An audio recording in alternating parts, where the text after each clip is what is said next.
Good morning. Good morning, Dave. Maybe you're the only person taking class today. Maybe not. Um, all right, so it's Saturday, and that's the weekend, right? So I hope you have something fun planned. Um, I have some work to do, I'm sure, and maybe something fun planned. If I get my work done, we'll see.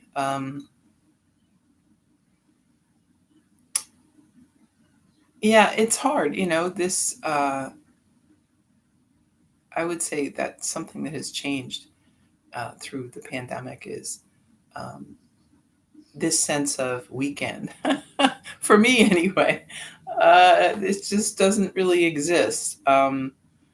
Every day kind of moves into the next day, and it is hard sometimes to even know when it's the weekend, much less have it feel like um, anything is really different because it's kind of the same stuff, just a different day. Um, so um, maybe we can let go of um, our concerns about that, right? Um, Things change and things have been changing. So when, again, we're trying to hold the same thoughts and the same feelings about things, um, we feel a loss, right?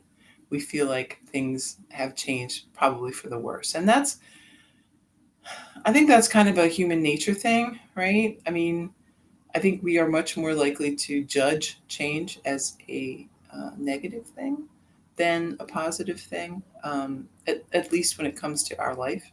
And uh, most of the time, we are pretty content where we are. Um, we may not be ecstatically happy, but we're comfortable, right? We understand the rules and how things are set up in our life. So then when things change, it's a little unsettling.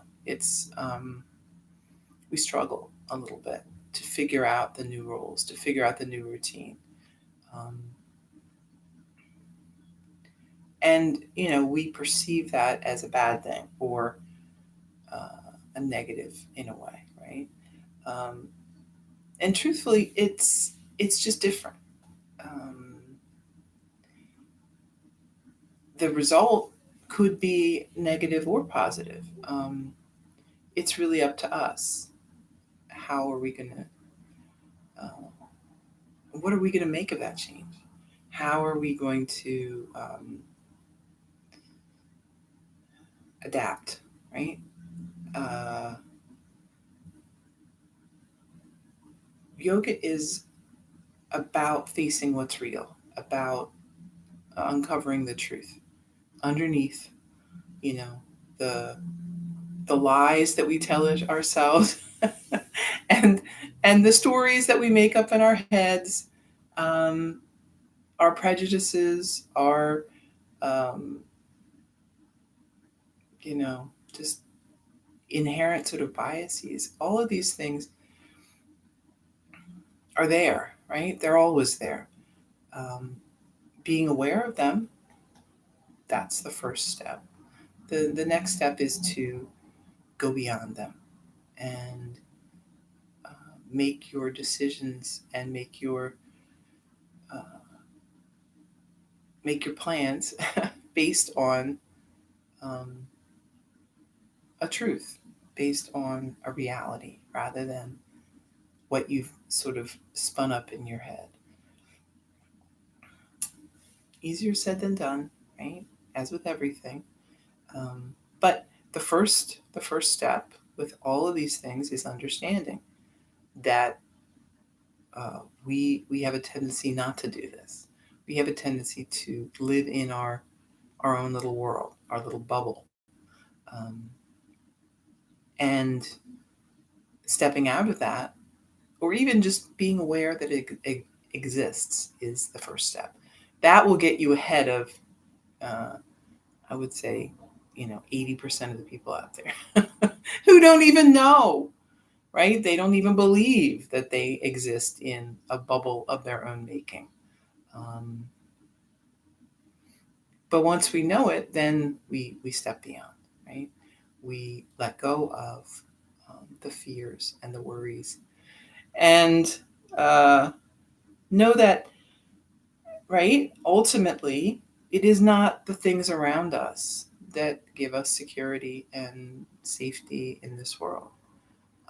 It's not our houses or our clothing or our jobs or our family or anything, right?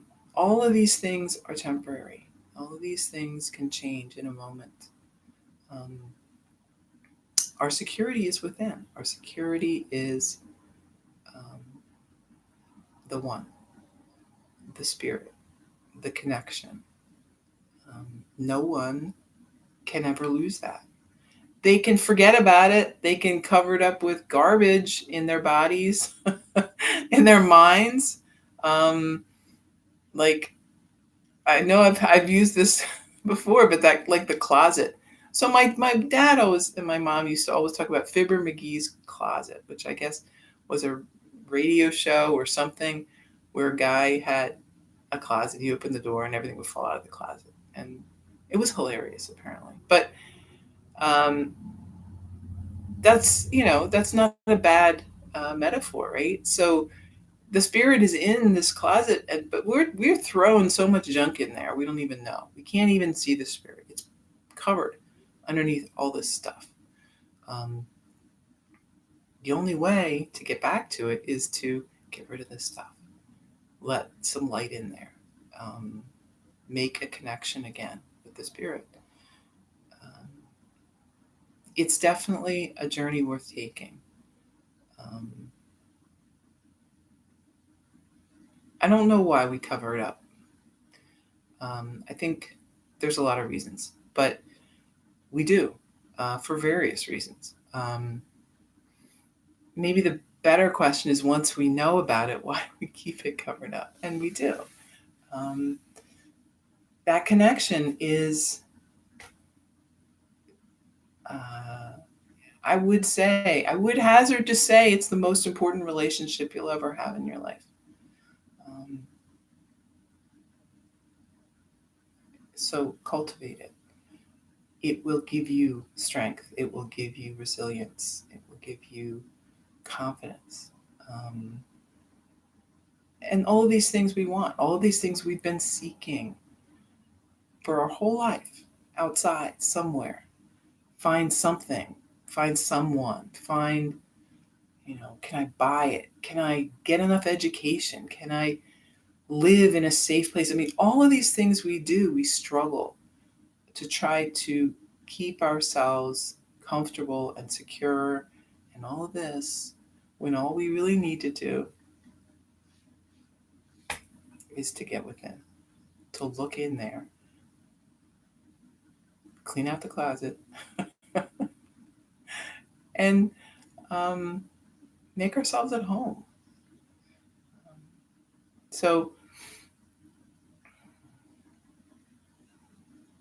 that's your task, and it's the work of a lifetime. All of these things are, right, but that is at the core of it all, right? Is that relationship with the self, the spirit. Um, every time we go there, every time we bring that into our life, everything else becomes easier. All the other things that we deal with in our life become less urgent, less annoying, less of a struggle, right? We all of a sudden our perspective has shifted, and all of these other things are very tolerable. So if you are struggling, if you feel like you are underwater with things in your life, look within. Get in there. get with your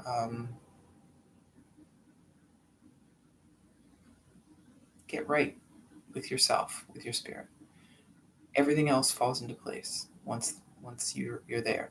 And it's a process, right? You're not going to be 100% there all the time. Things get rocky. We get distracted. We don't do the right thing. We're off doing something else. Um, but the spirit is always there. You're um, you can get back in there anytime. You can start living back in alignment with that spirit anytime you want. It's your choice, right? To step away and and do some other stuff, right? It might seem good in the short term. We do it all the time, right? We seek these things, we seek these desires and these pleasures that we think are going to give us what we need. And in the short term, sometimes they do. Like they're fun, right? We enjoy them. But in the end, they're very empty. They're very pointless. Um, and we see, right? There's an end. There's an end to all of these things. But there is no end to this connection with the spirit. So um, find it.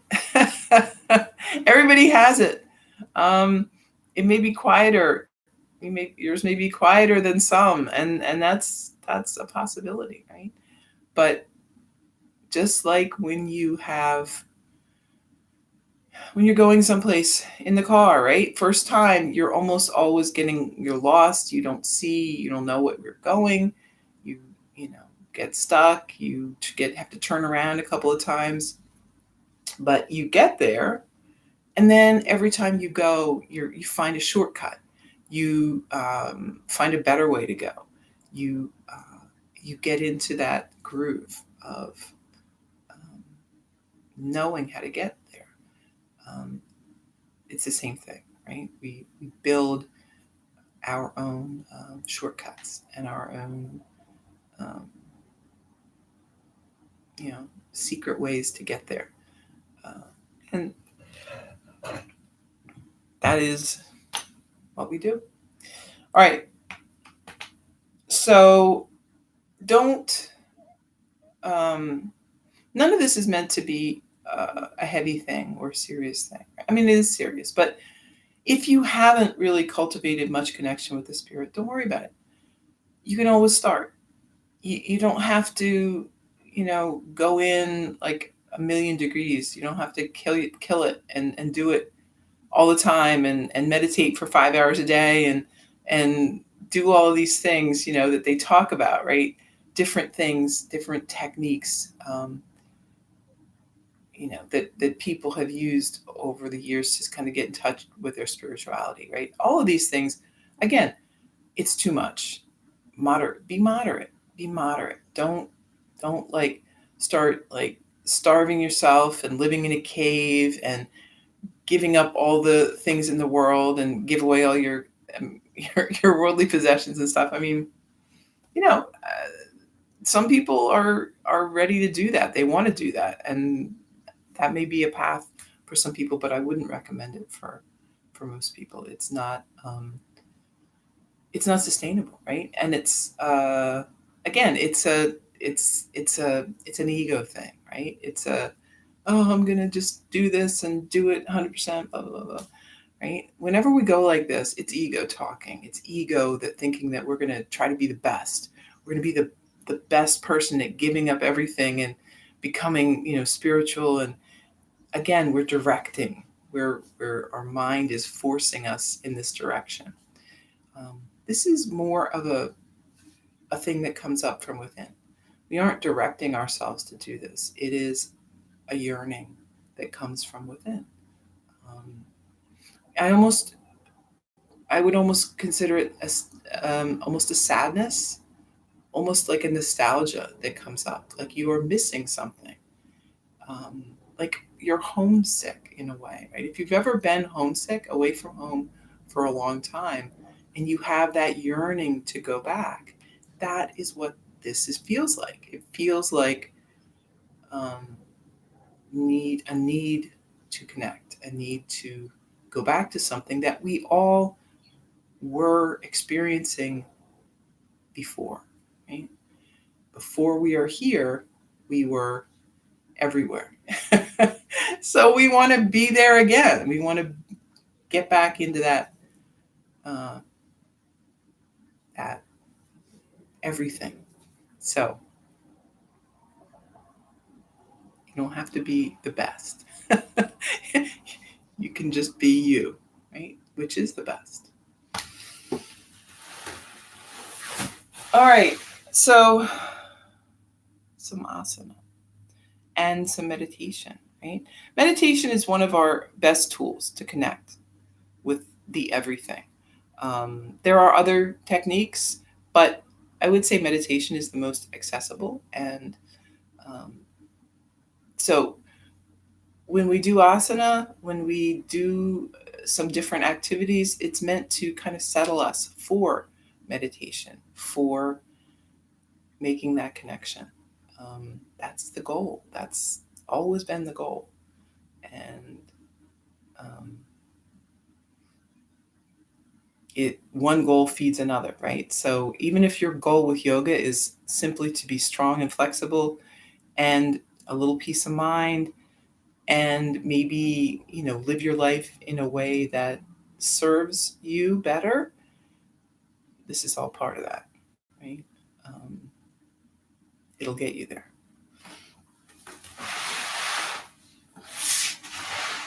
So I guess the point is, you don't have to have deep spiritual goals, but even shallow spiritual goals are going to improve your life overall. Sitting up tall, breathe.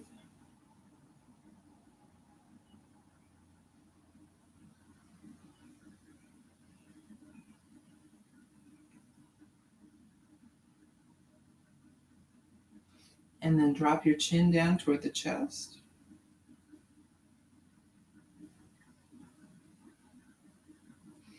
Start moving the head around.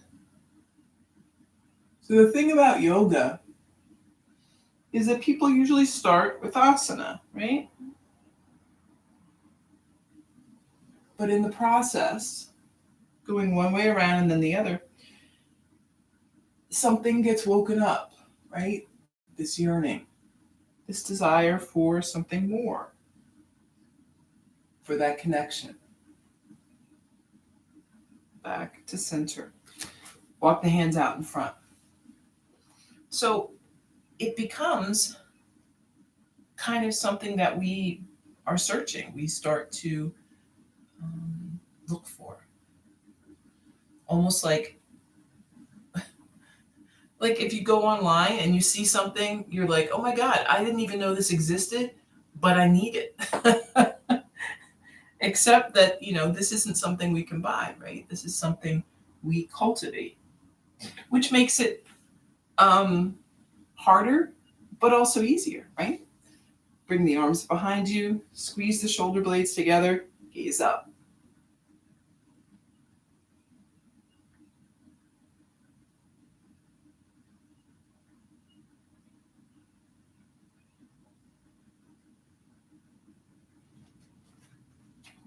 And then back to your seat, arms wide. Take a deep breath. Bring hands together.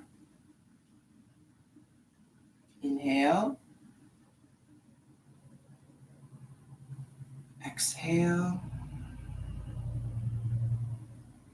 Inhale.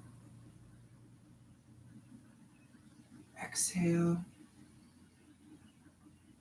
Inhale. And exhale. Interlace your fingers. Lift the hands.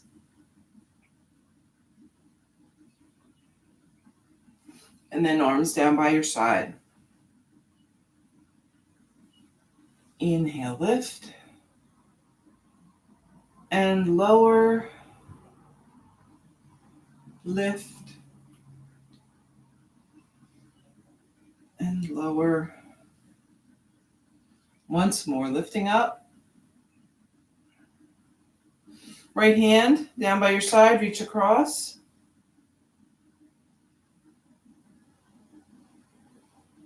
and then switch.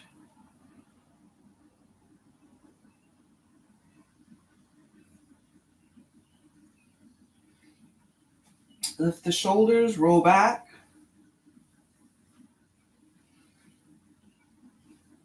And forward.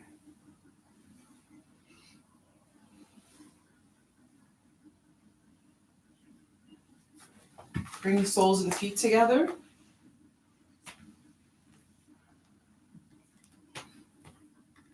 Sitting tall, shoulders back, and then lean forward. You might not go very far at all. That's fine. We're just kind of moving into this.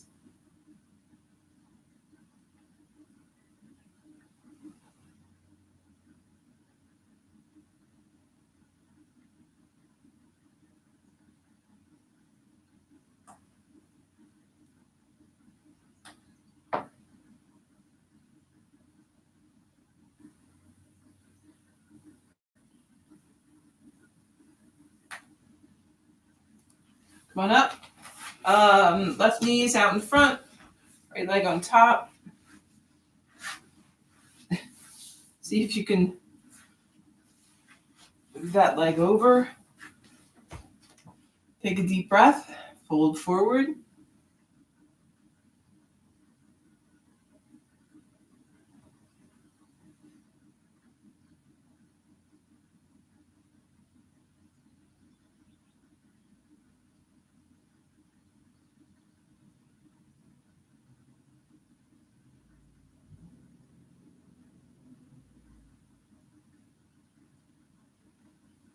Come on back up. And we're just going to bring this foot a little closer, so we're kind of resting it on the floor. That's possible. Left hand on right knee, right arm behind you. Sit up here, take a deep breath, and a twist.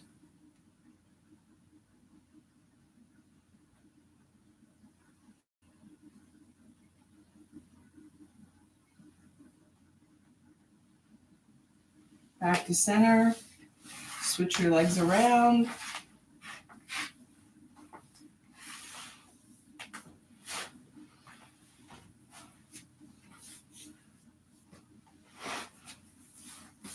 Okay, take a breath and fold.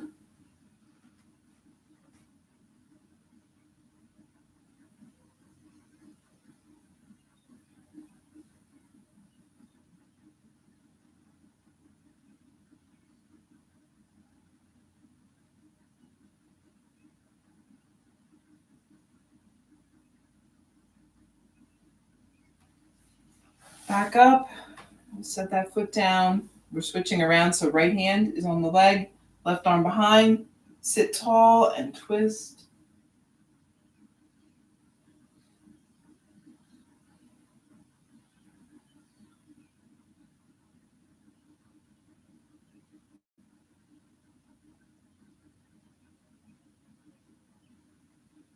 Back to center. Both legs out in front. Let's point and flex the feet.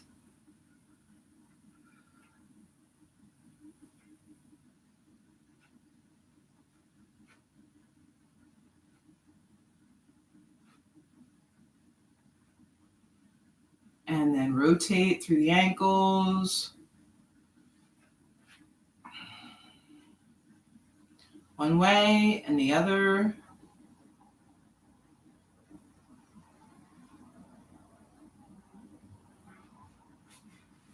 Bring the arms up overhead. Take a breath, fold forward.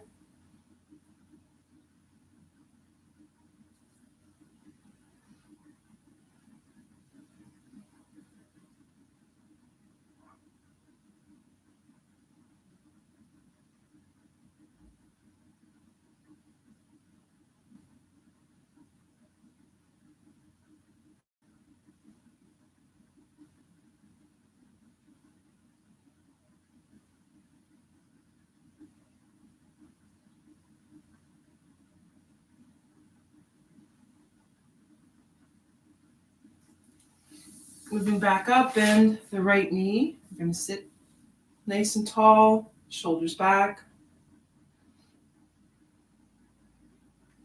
Then lower the knee. Bring that left foot in by the thigh. Take a deep breath. Lean forward.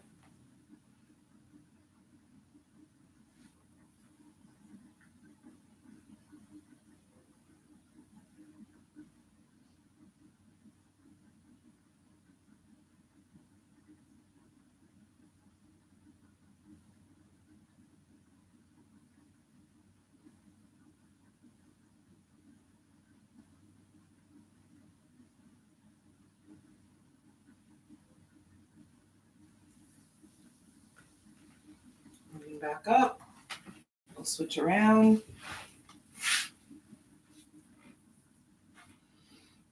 Sitting tall.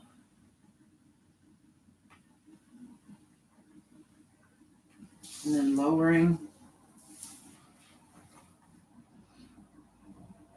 Take a deep breath and fold.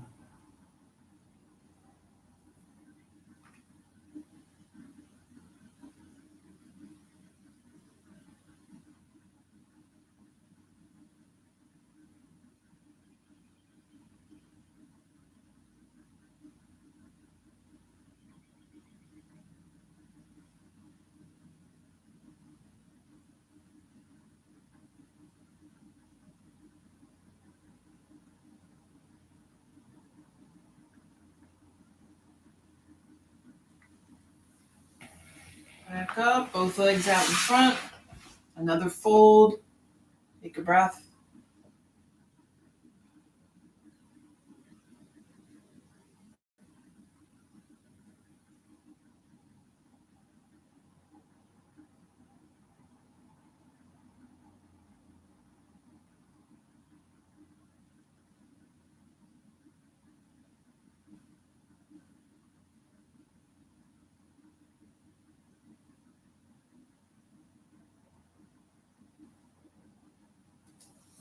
Come up, bend the knees. Get your hold of the toes or the tops of the feet. Lean back.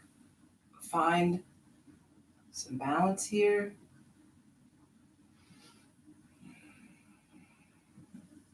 And then we'll extend.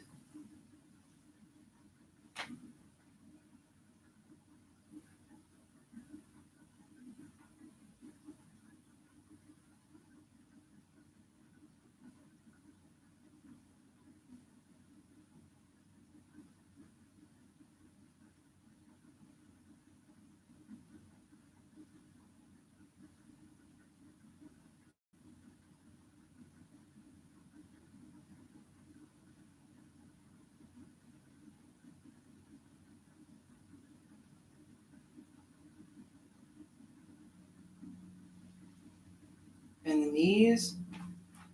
Back down.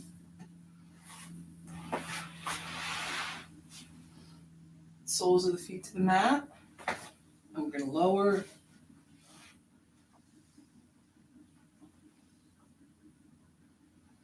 Take a few breaths.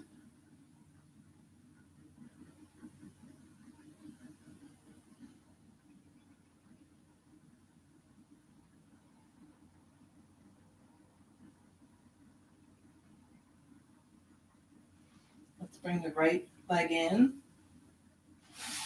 Left leg is long.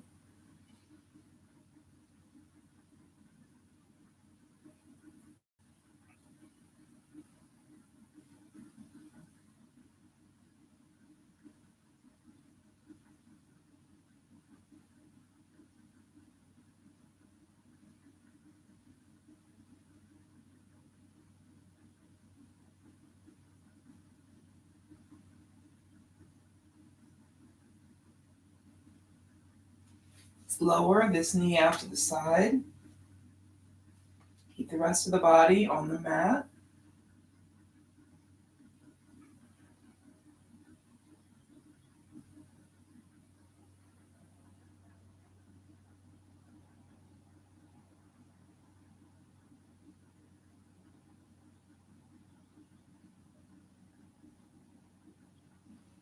Back to center, and then draw the knee across. Rolling up on the left hip.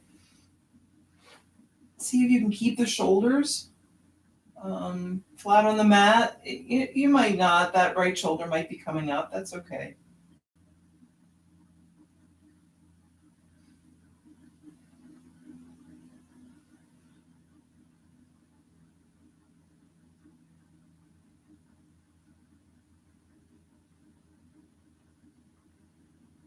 And then coming back to center. Switch your legs. So now we've got the left coming in, right leg long.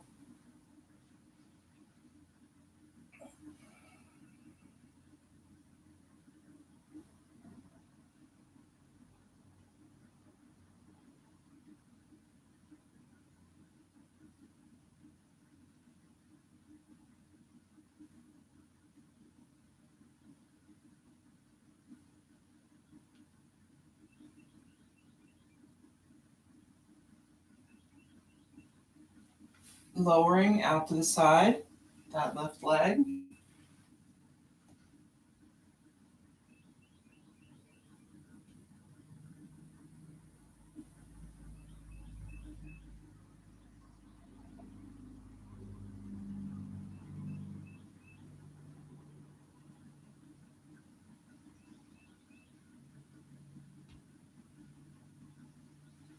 And then back to center. Keep going. Rolling up on the right hip.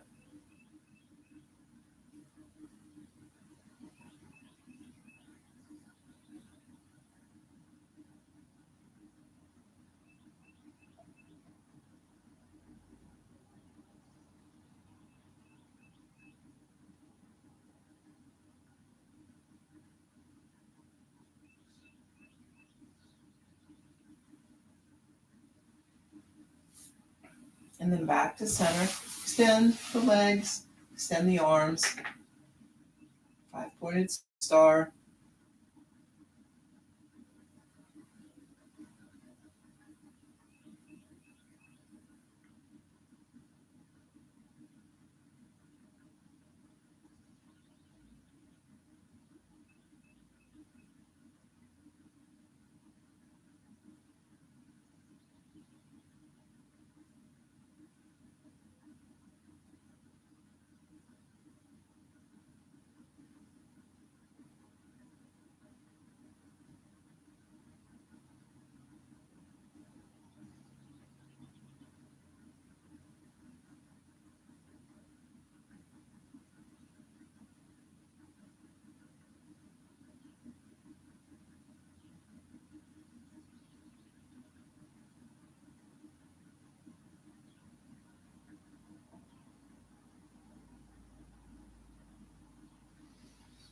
And then let's bring everything to center. We're going to do regular bridge and then supported bridge. So you can keep your block nearby. Feet back, heels close to the body. Feet are about hip width apart, hands by your side. Pressing down with the hands and feet. We're lifting up.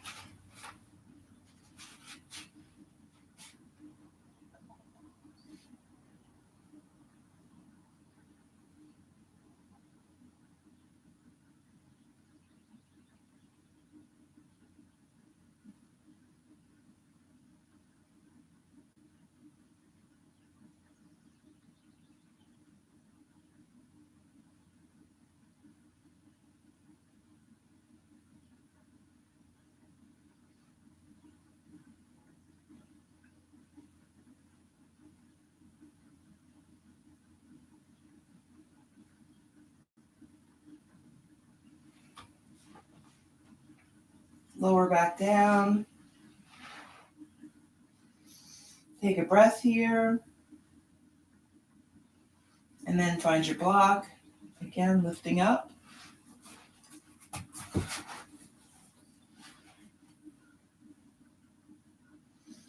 Rest the block somewhere and then rest yourself on the block somewhere.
And then when you're ready, you can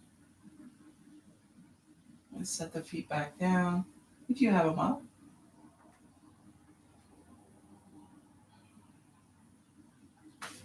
Remove the block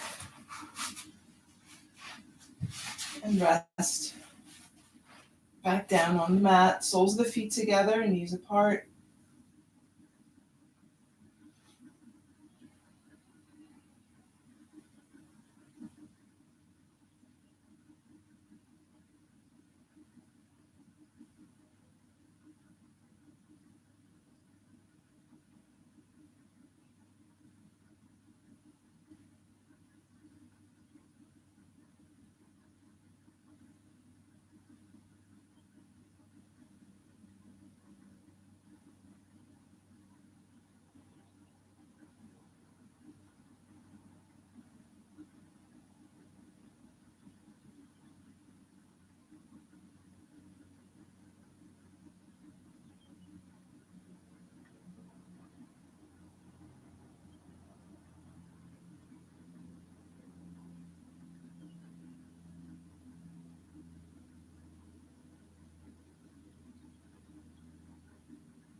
And then you can bring the right ankle on top of the left knee.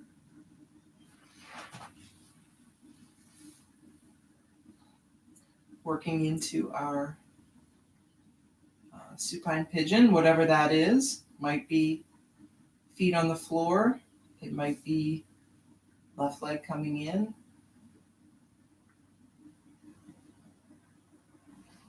If you want to spice it up, you can extend that left leg.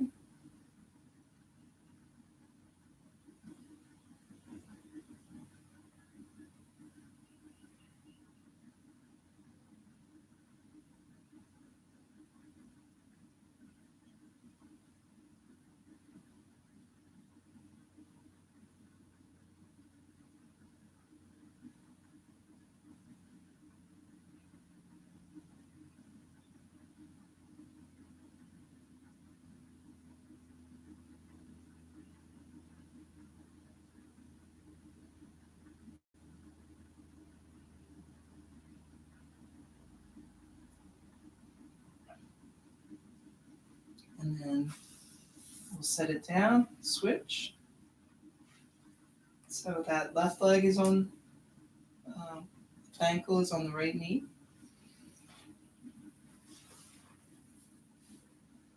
And then taking the opposite version of this.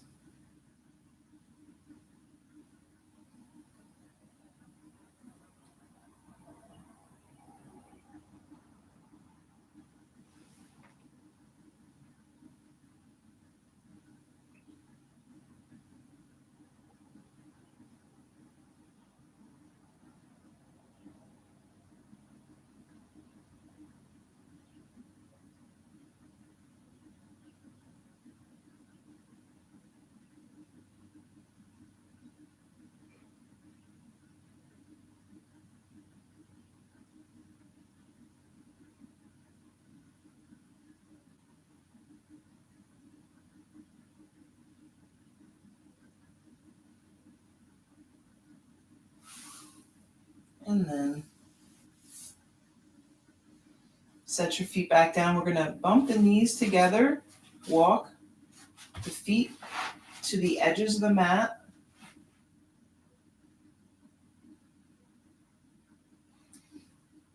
Goalpost arms or arms to a T, and then lowering both knees to the right, gazing to the left.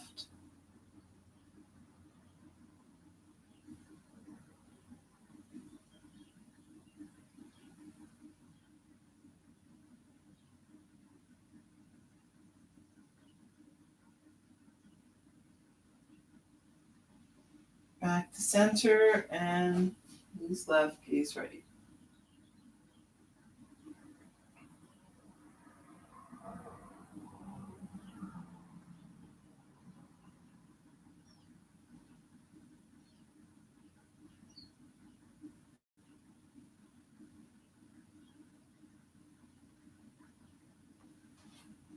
to center. Knees in to the chest. Extend the legs. And then lower down. You could do both legs together or one at a time, your choice.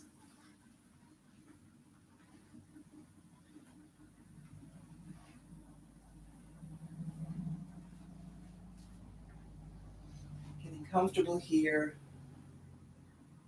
for Shavasana.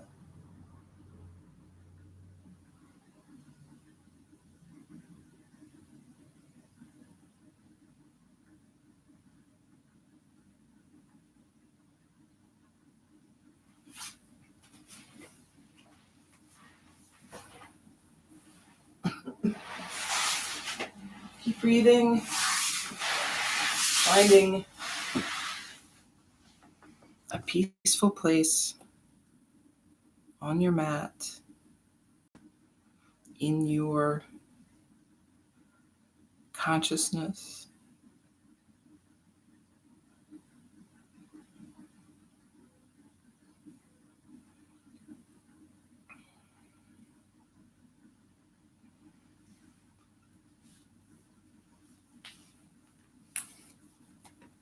So, as with everything that we do, our best comes from within, right? The best work we do, the best thinking we do, the best um, decisions we make are the ones that rise up from within. Um, when you have something that won't get out of your mind, right? It's a thought, it's a feeling, it's an urge, an impulse that you have that you've considered. It's not something you impulsively decided to do. It's something that is coming at you constantly, right? It's always there. It's sort of, you know, a reminder or something that keeps coming up for you again and again. Those are the things that are communication, right? That's information, that's guidance that you're getting from the spirit, from the universe, from that everything. Right? Those are the messages we want to take seriously. Those are the messages and the impulses that will steer us in a successful way, right? So when things bubble up from within, ideas, changes you want to make, things that you want to do, you can be pretty sure that it comes from a very deep place and it comes from a place of preparation, right? So I like to say that preparation is 90% of success, right? Um, when we just randomly decide to do something, we're probably not going to be successful. Um, Not everything, but I mean, in general, if we haven't really thought about what we need to have to get the job done, um, do we even know how to get there, how to do it? Those are the things that have to come and have to be um, in alignment before things are going to work out. So when you have changes and things that are coming up from within, they're coming up because you're ready, because you are prepared for what it takes to get you there. Um, Maybe it's physically prepared. Maybe it's you have the resources. Maybe mentally and emotionally you are ready to take this course of action. Um, that spirit and that connection is not going to steer you wrong, even if it seems like something that's hard, that you really feel daunted by the idea of doing it. If it's truly something that you have felt within, you're ready. You just have to start taking the steps, putting that plan into play. Um,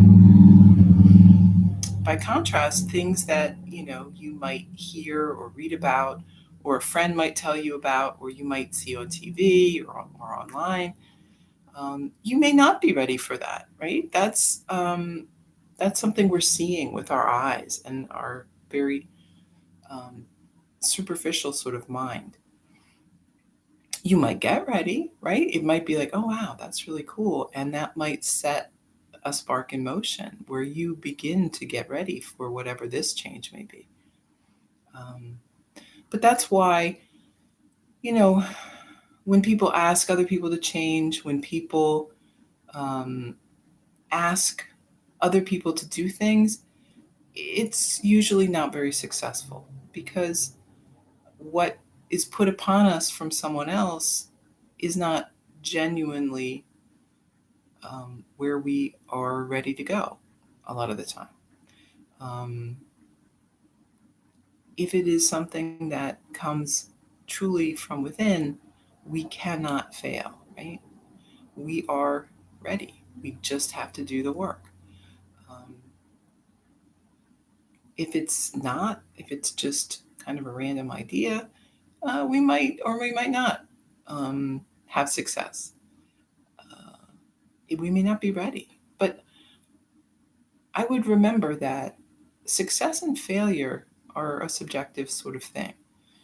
If you're trying to do something that you are not prepared to do, that you don't have the resources or um, whatever it is it takes you to get there, you may not succeed no matter how hard you try. You might try, for years and never be able to get there. Um, Maybe that goal was not for you. So, another reason why cultivating this connection is so important. You will be steered toward goals that are achievable, right? And um, you will prepare yourself for what is next.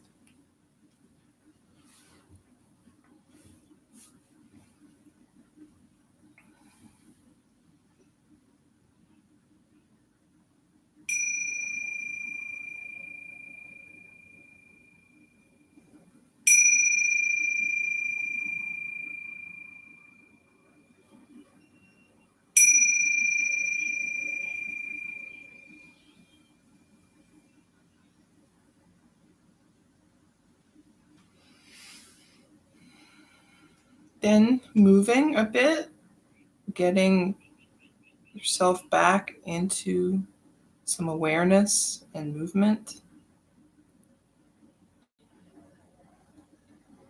Coming up to a seat, you can bring hands together.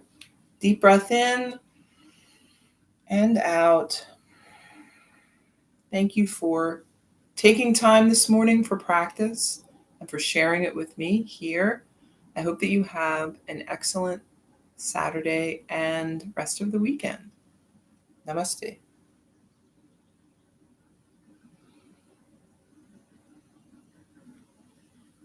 Okay. Meditation. Keep that peaceful state of mind.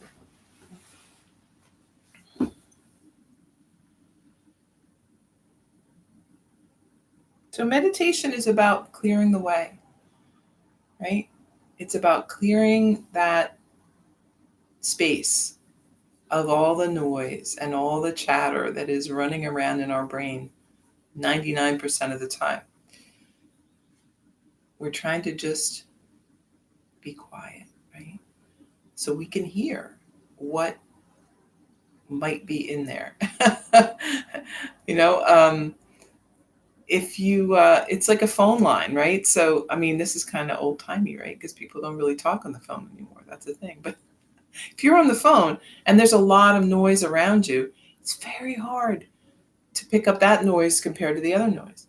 So we want to get the background noise to a minimum so that we can, even a faint connection, we might be able to kind of hear what's happening.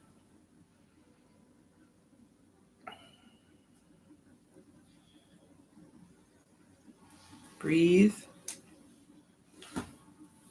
relax.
Okay, coming back. Here we are. So I would just say one more thing about the connection with the spirit. So it's usually, I mean, it's a very subtle thing. It's not, um, often it's not a voice, it's more like a feeling. Um, and if you are hearing a voice, I mean, that may be possible, but a lot of times when you hear a voice, it's your mind, right? It's the thing that says, "Oh, you shouldn't have done that," or "Oh, why did you do this?" or "Maybe we should do that." That's just your mind, right?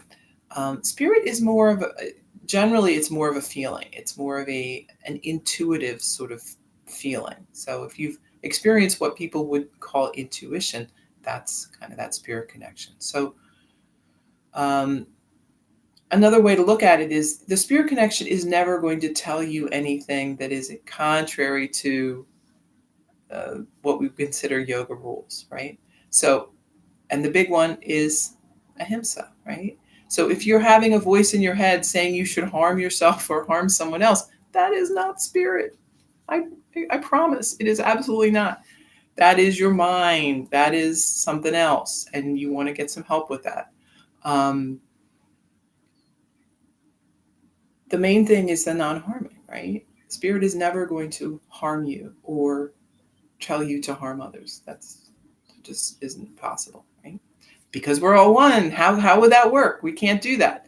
Um, but so if you're in a difficult situation, let's say you have a person that is very difficult to deal with, your mind might be saying, "God, this person, I'm gonna punch him. This is terrible. I gotta, right?" But your spirit is going to tell you, oh, you're going to get maybe a growing sense of unease and just not feeling good when you're around this person. And you will gradually, you're going to be like, oh man, this person is not, this is terrible. I need to not be here, right?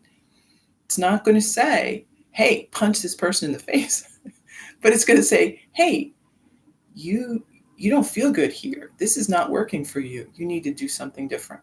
And that's, you know, what that connection will do for you. It will guide you by knowing, you'll start to know, like, this is not working. This is work. This works. This doesn't work. Um, so there you go. I mean, everyone experiences differently. So and please don't feel like this is like another checklist of like things you have to do. And oh my God, I don't feel like my spirit connection is good. I got to really work on that. It's not that. Right?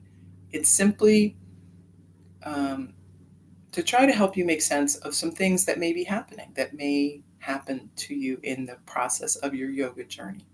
Um, Nothing scary about it, nothing weird.